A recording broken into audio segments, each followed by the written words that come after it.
Hi everybody. So as we discussed previously in the first cytogenetics lecture, the aneuploid state can be subdivided into two categories, trisomies and monosomies.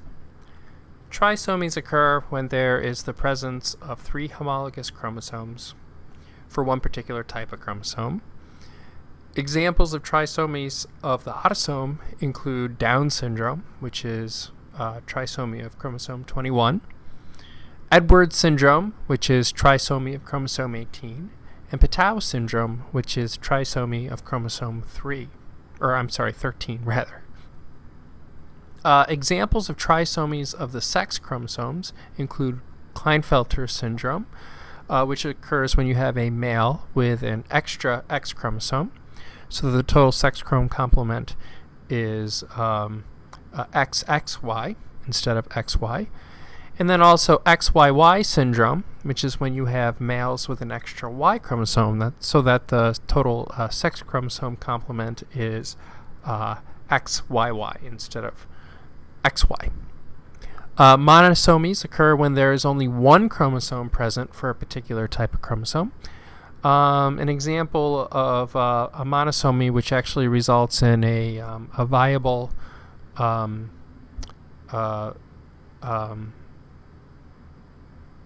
human being is a monosomy for the sex chromosomes, Turner syndrome. This is when you have females that have the presence of a single X chromosome instead of a sex chromosome complement of XX.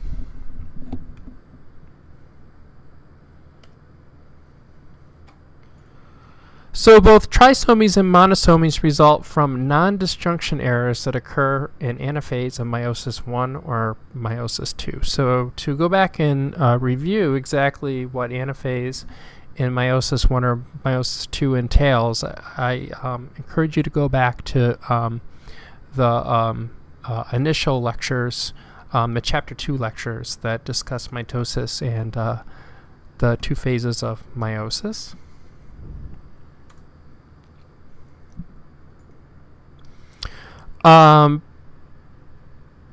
Because trisomies and monosomies occur during meiosis, these mutations are categorized as germ cell mutations. As a result, these mutations are going to be present throughout all the cells in the body of the person that results from a zygote that results from one of these abnormal gametes that the mutation formed during the process by which those gametes were formed. So, nondisjunction errors occur during the process by which homologous chromosomes separate during anaphase of meiosis 1, or the process by which the sister chromatids separate to form individual daughter chromosomes during meiosis 2. In the case of monosomies, one of the gametes, either the sperm or the egg that contributes to the zygote, which then possesses the monosomy, is shortchanged by one chromosome due to a nondisjunction error, either meiosis 1 or meiosis 2. In the case of trisomies, one of the gametes, either the sperm or the egg, that contributes to the zygote that possesses the trisomy, possesses 2 chromosomes of the same type. As with the monosomies, this occurred as a result of nondisjunction error occurring during meiosis 1 or meiosis 2. And you can see here in the diagram they give a normal representation of meiosis 1 and meiosis 2. In meiosis 1, you can see here right up here at the top, you have the 2 bivalent chromosomes sitting side by side that line up to form the tetrad. And then during anaphase of meiosis 1, that tetrad is separated so that these bivalent chromosomes are now separated into separate cells. And then during meiosis 2, the sister chromatids that make up each of these bivalent chromosomes are then separated to form their own daughter chromosomes, okay, which are univalent, meaning that there's only one copy of each gene. All right. So here, when you have a non-disjunction error that goes on in meiosis 1, that tetrad is not broken up. All right. So those an extra chromosome rather follows into one of or the daughter cells that result from meiosis 1, and then another one of these cells instead does not possess an entire chromosome. All right. And then here, if the error occurs in meiosis 2,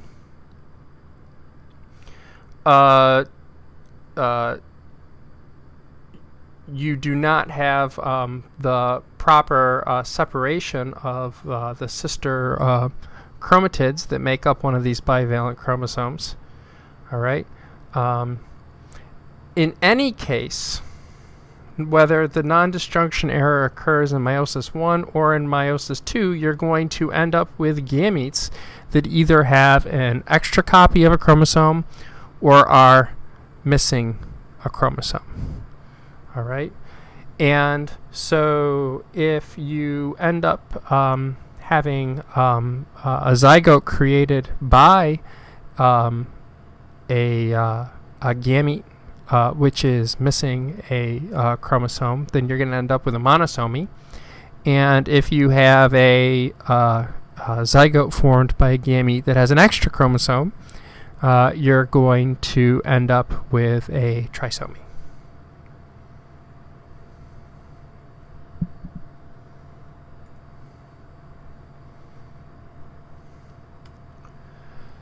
So, structural abnormalities of chromosomes. So recall that chromosome disorders are clinical conditions in which there are microscopically visible changes in the number or structure of chromosomes. Up until this point, we have discussed numerical abnormalities. These are abnormalities in the total numbers of fully intact chromosomes. That is what we were just talking about when we were talking about the monosomies and the trisomies. But now we are going to transition into the topic of structural abnormalities of chromosomes. So structural abnormalities of chromosomes occur when there is a deviation from the normal amount of genetic material for one or more types of chromosomes. More specifically, one or both chromosomes for a particular set or multiple sets of homologous chromosomes have missing or additional genetic material. More simply put, at least one chromosome for a total set of chromosomes has missing or additional genetic material. Structural abnormalities occur as a result of chromosome rearrangements. Rearrangements occur when there is a breakage of a chromosome followed by a reconstitution of the broken away genetic material. So by reconstitution, it is meant that the genetic material has broken away from the chromosome and then comes back to the same or different chromosome in an abnormal way. Thus, a structural abnormality occurs. This slide demonstrates an overview of the structural abnormalities that we will discuss.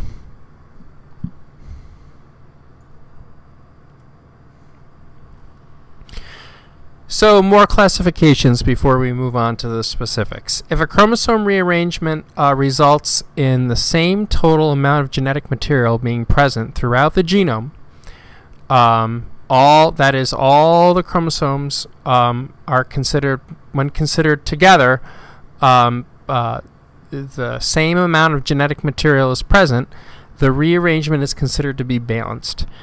In this scenario, whatever genetic material was lost initially was maintained within the genome upon reconstitution. So again, whatever materials were initially broken away were maintained within the genome upon the reconstitution of those materials. So oftentimes there's no phenotypical changes with balanced rearrangements, as the genes and their promoters are all intact. However, if the chromosome breakage occurs within a gene or a promoter thereof, phenotypical changes may exist. In addition, balanced rearrangements set the stage for the creation of unbalanced rearrangements in their in the gene, or rather the germ lines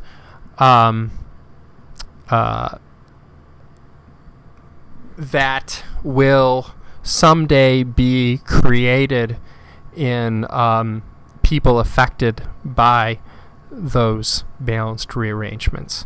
So this results in an increased likelihood of producing offspring with unbalanced rearrangements. So depending on the locations of the rearrangements, this risk can be anywhere between 1% and 20%. We will not delve into the specific mechanisms by which balanced rearrangements in parents increases the risk of producing unbalanced rearrangements in their offspring, or in the gametes, which will eventually lead to their offspring. The intricacies of these mechanisms are diverse, but they are all attributable to misalignment of chromosomes during meiosis 1 and the resulting abnormalities in the crossing over. And if you look in the textbook, they have diagrams that really show the abnormal twisting of the chromosomes during crossing over events in meiosis 1 that can give you a whole slew of different unbalanced rearrangements that lead to abnormal gametes and therefore abnormal zygotes. To look at these diagrams, actually, sometimes it feels like your brain is actually twisting along with the chromosomes. I don't think there's any long-term benefit in going through the visual spatial reasoning involved in explaining that these happen. I think from a clinical point of view, it's just better to know and keep in mind that if you do have a patient which through chromosomal analysis is found to have a balanced rearrangement, then while there may not be any phenotypical effects and they themselves, they may be at a significant risk of producing offspring with unbalanced rearrangements. And we'll talk about that shortly, that unbalanced rearrangements can oftentimes lead to significant phenotypical changes. All right. So, however, if a chromosome rearrangement results in less or more total genetic material in the genome, the rearrangement is considered to be unbalanced. In this scenario, the breakage of the chromosome results in less or more genetic material being permanently returned or reconstituted to the genome. If the unbalanced rearrangement results in a net gain in genetic material, a partial trisomy has essentially been created. For the additional genes gained, there are now 3 sets of each gene present instead of 2, right? If the unbalanced rearrangement results in a net loss in genetic materials, a partial monosomy has essentially been created. For the genes missing, there is now only 1 set of a gene present for each type of gene.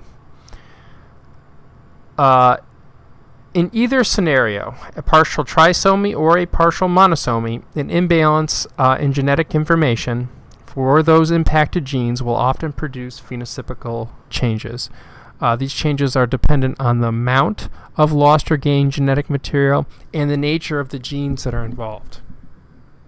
And I just noticed in the diagrams here, we got the balanced and unbalanced designations messed up for the slides. So it really should appear so that the balanced bracket appears in the slide before the unbalanced bracket. But in general, I don't think it takes away from any of the content at this point. You just know that the inversions and the translocations are examples of balanced rearrangements, and that the deletions and duplications are example of unbalanced rearrangements. All right. So now we're going to talk about the mechanisms of these different types of unbalanced and balanced rearrangements. All right. So most chromosome rearrangements are germ cell mutations. They occur during the process of gametogenesis, the creation of gametes via meiosis. When they occur, they permanently alter the structure of at least one chromosome in a germ cell, or a gamete, as a result of the abnormal chromosome or chromosomes, of which are eventually incorporated into the zygote. All of the cells in the embryo resulting from that zygote will be afflicted with the chromosomal abnormality. And just as a reminder here, we have gametogenesis in both males and females. Actually, in females and then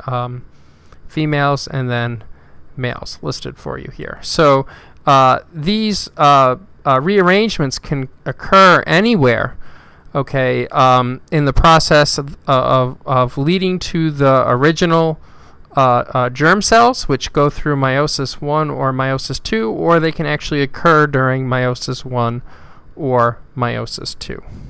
All right.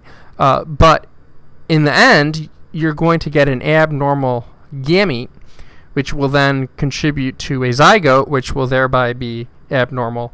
And that abnormality will be distributed throughout all of the cells of the resulting embryo from that zygote. All right? And this is in contrast to somatic cell mutations. Okay? And chromosome rearrangements can occur as somatic mutations as well.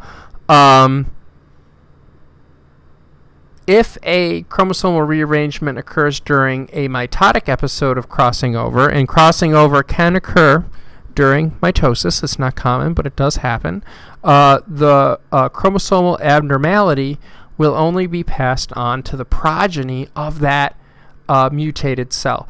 As a result, the affected person will possess a mosaic of normal and mutated cells. This condition of mosaicism can precipitate many different types of malignancies or cancers. All right. So sometimes some cancers are the result of these chromosomal rearrangements, and the genes that are affected happen to be involved in regulation of the cell cycle. And so when they end up getting destroyed because they happen to be at their breakpoints, or if they're lost in the process altogether, then you're going to have dysregulation of the cell cycle, and you're going to have cells that are outrightly malignant or more likely to become malignant. And again, those cells which are going to be more likely to be malignant or outright malignant are only going to be in the cells which are the progeny of that original mutated somatic cell. Okay? So in this picture right here, you can see the mutated cells are symbolized in this teal color, where all the other cells in gray represent the normal cells. All right? So it's important to keep in mind, not all chromosomal rearrangements are necessarily distributed throughout all the cells the body of a person. Sometimes it might be an isolated population of cells if the mutation arose in a somatic cell line.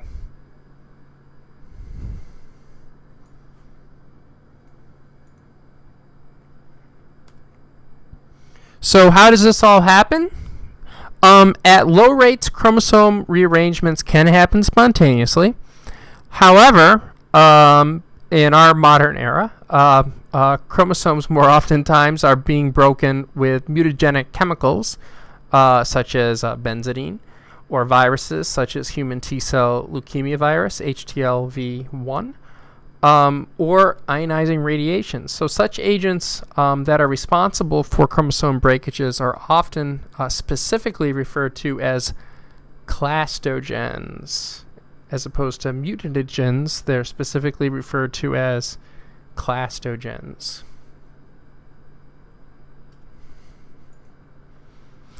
So let's talk about unbalanced rearrangements. So we're going to talk about the two different types of unbalanced rearrangements, deletions and duplications. Deletions occur when a segment of the chromosome breaks away. When this occurs within the boundaries of an arm of a chromosome, it is known as an interstitial deletion. When the segment actually breaks away at the end of a chromosome's arm, it's known as a terminal deletion, and we have different pictures, okay, to demonstrate these two different subtypes of deletions, the terminal deletion and the interstitial deletion.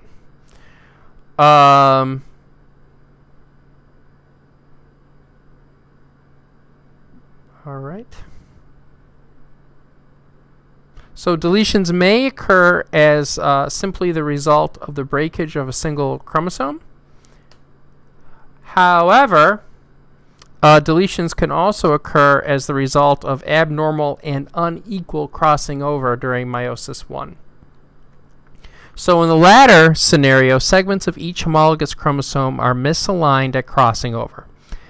As a result, and this is what we're showing here in the first part of this figure, is you're showing two homologous chromosomes lining up during crossing over, but you can see they're a little bit misaligned. And as a result, the two swapped segments between the two homologous chromosomes are not exactly equal in size to one another.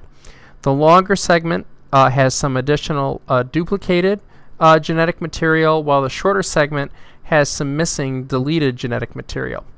And the gamete that incorporates the daughter chromosome that originally received the shorter swapped segment will now henceforth carry a chromosome with a deleted segment of genetic material. All right, and these animations here show you this with respect to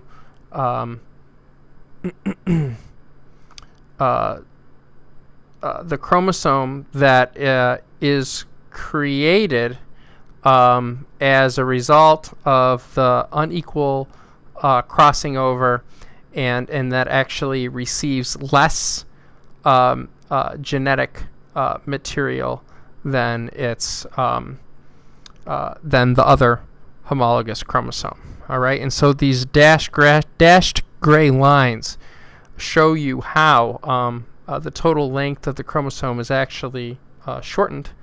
All right, okay, and then specifically the red dashed lines show you specifically how much shortened the chromosome is as a result of the unequal crossing over. Okay, so whenever deletions occur, one of the chromosomes in the homologous pair of chromosomes is missing a sequence of genes, okay, that presumably is within this missing genetic material. As a result, for that particular missing segment, there's only one copy of each gene. This particular, or this partial monosomy for these particular genes can result in a genetic condition known as haploinsufficiency. All right, so this occurs when only one copy of a particular gene is insufficient for expressing adequate amounts of a particular protein. Okay, as a result of haploinsufficiency, phenotypical or clinical changes will likely be evident. All right. So again, the partial monosomy for these genes affected, of which are not present in this shortened chromosome, if those genes need to be expressed on both homologous chromosomes in order to maintain the proper structure and physiology of certain cells, then you're going to see this state of haploinsufficiency and the resulting clinical changes.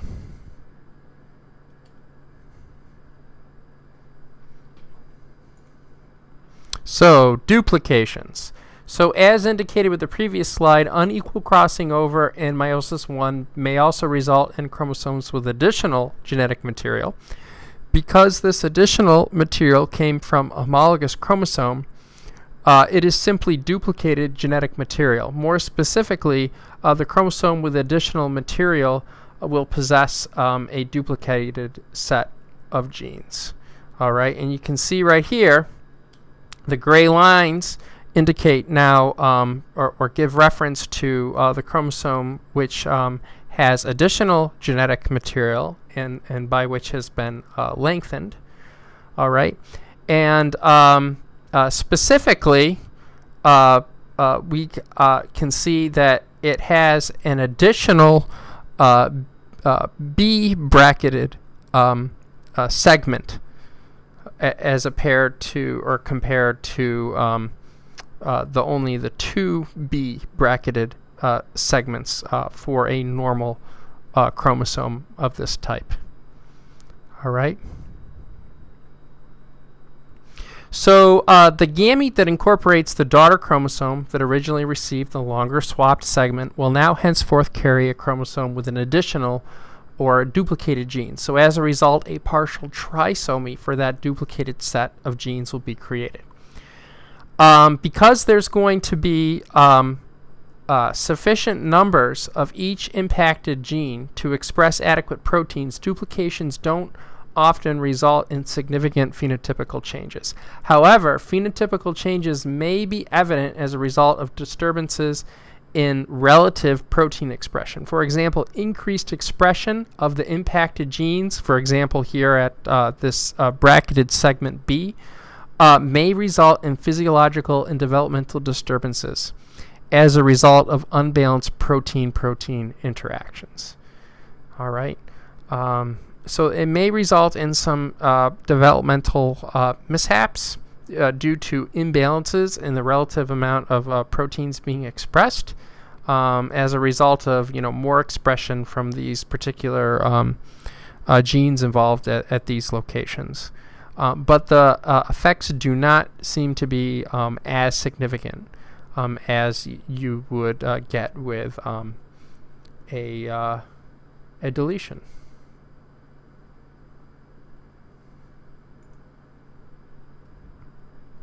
Okay, so now we're going into balanced rearrangements, the inversions and the translocations. And first, we're going to talk about inversions. So inversions also occur as the result of improper crossing over during meiosis 1. However, in contrast to deletions and duplications, the homologous chromosomes align together correctly. Instead, the problem occurs when a broken segment is not reattached correctly to the other segments after the segments are swapped. All right. So as a result, one of the swapped chromosome segments are inverted or flipped in their orientation. Inversions can be classified into two subtypes, paracentric and pericentric. Paracentric inversions occur when the swapped chromosome segments are within one arm of a chromosome. Because of the inversion of a segment within an arm of a chromosome, either the P or Q arm, will not affect the overall length of the affected chromosome's arm. Paracentric inversions are not evident with microscopic inspection of the karyotype. All right, so you're not going to be able to pick these up on a routine karyotype. You'd have to look at more specific dyes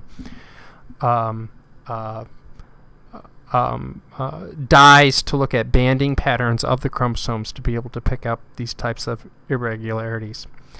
The pericentric inversions occur when the swapped chromosome segments contain a centromere. So because there is likely not equal amounts of DNA between the centromere and the ends of the swap segment, the inversion of this segment will almost always cause a change in the length of the P and Q arms of the affected chromosome. As a result, pericentric inversions are almost always observable from microscopic inspection of the karyotype.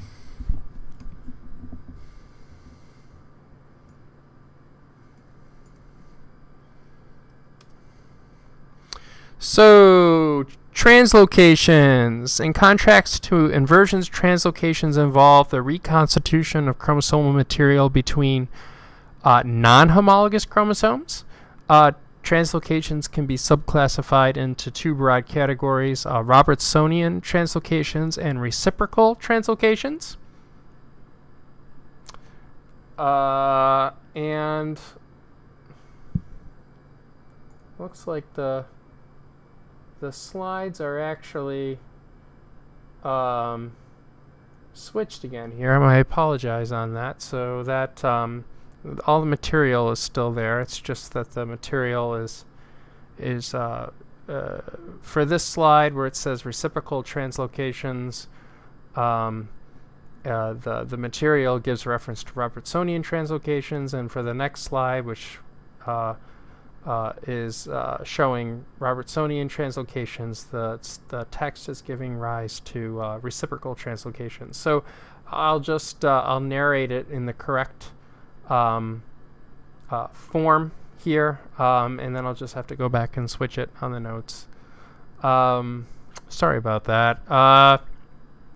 So with reciprocal translocations, chromosome segments are reciprocated or swapped between non-homologous chromosomes. They occur at a rate of approximately 1 in 600. So here the animation shows that this segment, labeled 432, is broken off, and reattached at a completely different chromosome. So here you see it again. And then in that other completely different chromosome, a small part here that is labeled by 2 is also broken off and reattached at the same location where this 4321 segment was originally broken off the other chromosome. So we got 2 different segments broken from 2 different chromosomes, but they are reciprocally and equally swapped with one another.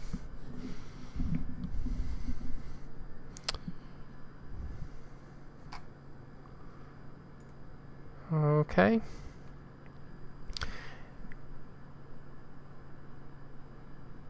And then the Robertsonian translocations occur when any 2 of the 5A or acrocentric chromosomes, and these are chromosomes that don't have P arms, they just have Q arms, fuse at their respective centromeres. So the acrocentric chromosomes are 13, 14, 15, 22, and 21. And the most common Robertsonian translocation occurs between chromosomes 13 and 14, and this occurs at a frequency of 1 in 1,300 people. So here, if you look at the diagram here, you can see initially they just show 2 acrocentric chromosomes. You can notice here that there's really nothing, or there's not a significant amount of genetic material past the centromere, which are designated by these little small round circles. And so all you have is big Q arms. This one is teal, and then this one is gray. So what happens is they just attach at each other's respective centromeres, and create an entirely new chromosome that has both Q and P arms. All right.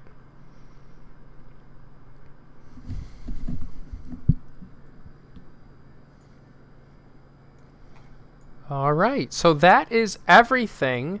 This is the total amount of detail that I want you to know. And really what we're focusing on is just the big picture concepts. What are, the basic,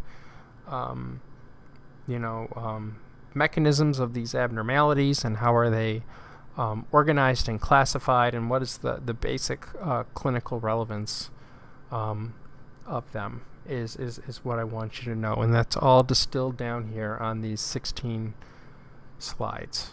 All right. I know it's a lot of material. It's pretty dense material, but if you just stick to focusing what's on here, then I think you should be good, and I think it should help frame your abilities to understand this material at a higher level at a later time, if you need to, just by knowing these general systems of classification and a basic conceptual understanding thereof. All right, so I guess that ends it for this series. Again, this is a combination of Cytogenetics II and III, put together in one lecture just for your convenience, and to help streamline it even more as we get closer to the end of the semester. So I will be sending out information to you on the availability of the quiz, and please contact me with any questions, and wish everybody a good Thanksgiving break and holiday, and we'll get you started with those last two lectures on CRISPR and ethical implications of CRISPR after the break. All right, I will be in contact with you soon. Bye now.